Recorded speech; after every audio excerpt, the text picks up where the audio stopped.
سعید بن مسیب اور عطا بن یزید لیثی نے خبر دی کہ ابو ہریرہ رضی اللہ تعالیٰ عنہ نے انہیں خبر دی کہ لوگوں نے پوچھا، یا رسول اللہ، کیا ہم اپنے رب کو قیامت میں دیکھ سکیں گے؟ آپ نے جواب کے لیے پوچھا، کیا تمہیں 14ویں رات کے چاند کو دیکھنے میں جبکہ اس کے قریب کہیں بادل بھی نہ ہو شبہ ہوتا ہے؟ لوگ بولے، ہرگز نہیں یا رسول اللہ صلی اللہ علیہ وسلم۔ پھر آپ نے پوچھا، اور کیا تمہیں سورج کے دیکھنے میں جبکہ اس کے قریب کہیں بادل بھی نہ ہو شبہ ہوتا ہے؟ لوگوں نے کہا کہ نہیں یا رسول اللہ۔ پھر آپ نے فرمایا، رب العزت کو تم اسی طرح دیکھو گے۔ لوگ قیامت کے دن جمع کیے جائیں گے، پھر اللہ تعالیٰ فرمائے گا کہ جو جسے پوجتا تھا وہ اس کے ساتھ ہو جائے۔ چنانچہ بہت سے لوگ سورج کے پیچھے ہو لیں گے، بہت سے چاند اور بہت سے بتوں کے ساتھ ہو لیں گے۔ یہ امت باقی رہ جائے گی، اس میں منافقین بھی ہوں گے۔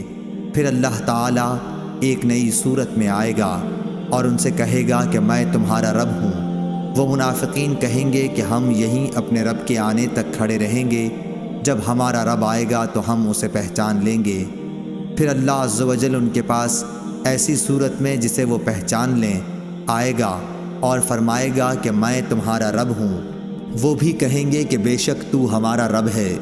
پھر اللہ تعالیٰ بلائے گا، پل صراط جہنم کے بیچوں بیچ رکھا جائے گا، اور آن حضرت صلی اللہ علیہ وسلم فرماتے ہیں کہ میں اپنی امت کے ساتھ اس سے گزرنے والا سب سے پہلا رسول ہوں گا۔ اس روز سوائے انبیاء کے کوئی بھی بات نہ کر سکے گا، اور انبیاء بھی صرف یہ کہیں گے، اے اللہ مجھے محفوظ رکھیو، اے اللہ مجھے محفوظ رکھیو۔ اور جہنم میں سعدان کے کانٹوں کی طرح آکس ہوں گے۔ سعدان کے کانٹے تو تم نے دیکھے ہوں گے۔ صحابہ رضی اللہ تعالیٰ عنہ نے عرض کیا کہ ہاں۔ آپ نے فرمایا، تو وہ سعدان کے کانٹوں کی طرح ہوں گے، البتہ ان کے طول و عرض کو سوائے اللہ تعالیٰ کے اور کوئی نہیں جانتا۔ یہ آنکس لوگوں کو ان کے اعمال کے مطابق کھینچ لیں گے۔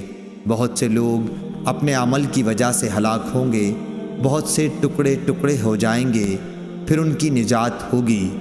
جہنمیوں میں سے اللہ تعالیٰ جس پر رحم فرمانا چاہے گا تو ملائکہ کو حکم دے گا کہ جو خالص اللہ تعالیٰ ہی کی عبادت کرتے تھے انہیں باہر نکال لو۔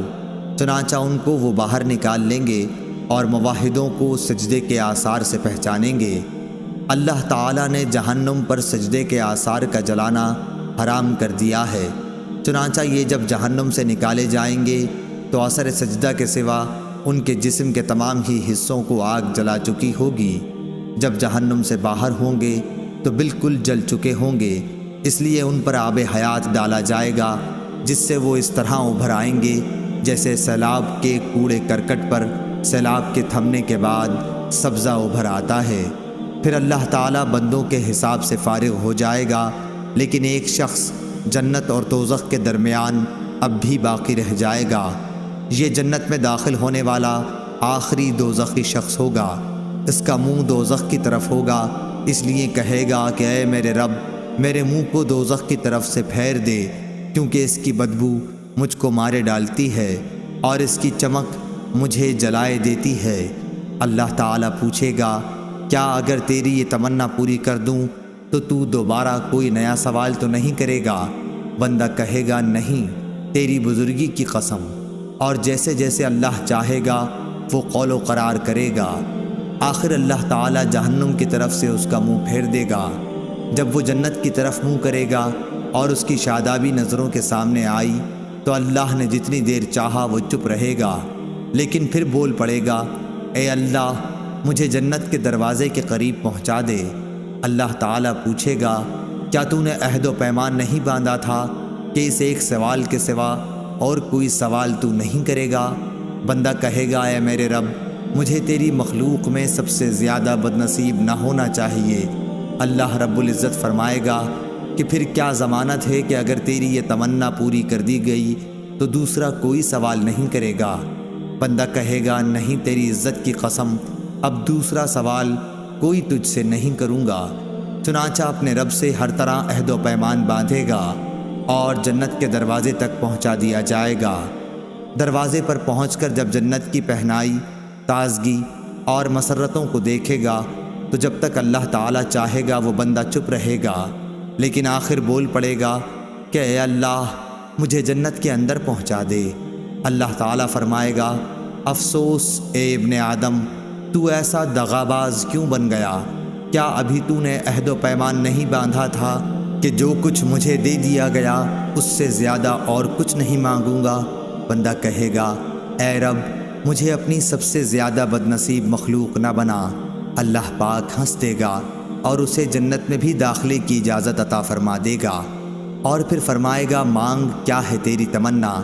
چنانچہ وہ اپنی تمنائیں اللہ تعالیٰ کے سامنے رکھے گا، اور جب تمام تمنائیں ختم ہو جائیں گی تو اللہ تعالیٰ فرمائے گا کہ فلاں چیز اور مانگو، فلاں چیز کا مزید سوال کرو۔ خود اللہ پاک ہی یاد دہانی کرائے گا، اور جب وہ تمام تمنائیں پوری ہو جائیں گی تو فرمائے گا کہ تمہیں یہ سب اور اتنی ہی اور دی گئیں۔ حضرت ابو سعید خدری رضی اللہ تعالیٰ عنہ نے حضرت ابو ہریرہ رضی اللہ تعالیٰ عنہ سے کہا کہ رسول اللہ صلی اللہ علیہ وسلم نے فرمایا کہ یہ اور اس سے 10 گنا اور زیادہ تمہیں دی گئیں۔ اس پر حضرت ابو ہریرہ رضی اللہ تعالیٰ عنہ نے فرمایا کہ رسول اللہ صلی اللہ علیہ وسلم کی یہی بات صرف مجھے یاد ہے کہ تمہیں یہ تمنائیں اور اتنی ہی اور دی گئیں، لیکن حضرت ابو سعید رضی اللہ تعالیٰ عنہ نے فرمایا کہ میں نے آپ کو یہ کہتے سنا تھا کہ یہ اور اس کی 10 گنا تمنائیں تجھ کو دی گئیں۔ صحیح بخاری حدیث نمبر 806۔